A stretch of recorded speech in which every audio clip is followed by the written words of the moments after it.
Hey everyone, today we're diving deep into something we all use but probably never really think about, the AI model file. You know, that thing you download. It turns out the story of how we save and load artificial intelligence is this incredible journey of security, speed, and some seriously clever engineering. So let's get right into it. So you download a big, powerful, new language model. It's a massive file, maybe 100 gigs. But have you ever stopped to wonder, what's actually in there? Is it just a giant, disorganized list of numbers? Or is there a hidden structure, a secret language inside that massive file? Well, that's the mystery we're going to unravel today. All right, here's our game plan. We're going to start with the absolute basics. What are the building blocks of AI memory? Then we'll track the evolution of save files, starting with a really flexible, but as you'll see, kind of dangerous tool called Pickle. From there, we'll see how we fix those problems for safety and speed, then look at the breakthrough that finally put these models on your laptop. And to finish, we'll take a peek at the wild future of terabyte-scale AI. Okay, so first things first. Before we can understand the file itself, we've got to understand what it's trying to save. What are the actual fundamental pieces of an AI's brain? Believe it or not, it all comes down to this one thing: the tensor. The easiest way to think about a tensor is as the AI's long-term memory. It's just a massive, multidimensional grid of numbers. Every single thing the AI has learned, every pattern, every nuance of language is all encoded right there in those numbers. The whole point of a save file is just to capture this grid, this memory, perfectly. Now here's where it gets interesting. How those numbers are stored changes absolutely everything. Think of it like a photo. A 32-bit format, or FP32, is like a giant, super high-resolution photo. It's incredibly precise, but the file is huge. But if we use fewer bits, a process we call quantization, we can shrink that file size way, way down. This constant tug-of-war, this trade-off between size and precision, is going to be a key theme for us. Okay, so we've got our tensors. We need to save them. So how do we first do it? Well, the first really popular method was amazing for researchers because it was so flexible, but it came with a really serious hidden danger. So back in the day, the PyTorch framework used a format built on something called Pickle. And a PyTorch file, a .pt file, isn't actually one single thing. It's a zip file in disguise. If you were to open it up, you'd find the raw tensor data in some files, but you'd also find this one really critical file, data.pkl. This file is the blueprint. It tells the computer how to put the AI's brain back together. And right there, in that blueprint, is where the trouble starts. And here it is, the bombshell. Pickle doesn't just save data. It can save code that can be executed. This means a bad actor could take a model file, edit that little data.pkl blueprint, and share it.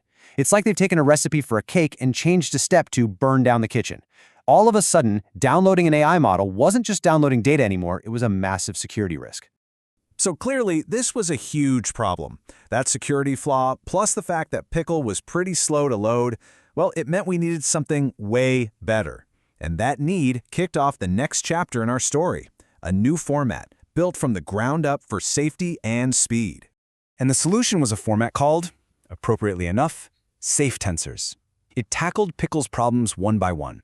First, security is locked down. It's designed to only save data, no executable code, period.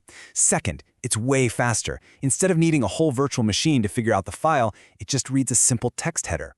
And third, it brought in a totally game-changing feature called lazy loading. This lazy loading thing is possible because of a really cool computer trick called memory mapping or zero copy. See, normally when your computer reads a file, it makes all these copies of the data, from the disk to one part of memory, then to another. It's slow and wastes RAM. Safe Tensors uses a system that just creates a direct link between the file on your hard drive and the application. It's like giving the program a library card to read the book right on the shelf instead of waiting to make a slow photocopy. It is so much faster and way more efficient. Okay, so Saved Your Tensors was a huge win for developers and data centers. But what about for the rest of us? The next leap forward wasn't just a small improvement. It was a total paradigm shift. This was about finally taking AI out of the cloud and putting that incredible power right into everyone's hands on a normal, everyday laptop. The format that made this all possible is called GGUF, and its impact is just wow. By using some really aggressive and clever compression techniques, GGUF can shrink these massive model files by up to 75%, and it does it with a surprisingly small hit to accuracy. This right here, this is the magic that lets you run a powerful LLM locally on your own machine. So how does it pull this off? Well, it's basically two genius tricks. First, something called block-based quantization. Remember we talked about using fewer bits for each number? This is a super smart way to do that, shrinking the numbers down while keeping their most important information intact. The second trick is hardware alignment. This means the data in the file is organized perfectly to match the way your computer's CPU is built to read information. Think of it like organizing a warehouse so the forklift can grab a whole pallet in one go, instead of one box at a time. It makes everything incredibly fast, even if you don't have a big fancy GPU. So, we've gone from insecure files in a lab to safe, fast formats for developers, and now to hyper-efficient formats for our laptops. But you know how it is in tech. The journey is never really over. Models are getting so mind-bogglingly huge that they're creating a whole new class of problems. I mean, what do you do when a model is too big to even fit in one file? We're talking hundreds of gigabytes, even terabytes. Well, you have to break it up into pieces, or shards. But then, how do you put it back together? That's where a special file, usually called index.json, comes in. It acts like a master map, a table of contents that tells the computer exactly which piece of the AI's brain is in which shard, so it can be reassembled on the fly. And that idea of models being in pieces leads to this really radical, maybe even inevitable, new idea for the future. What if you don't download the model at all?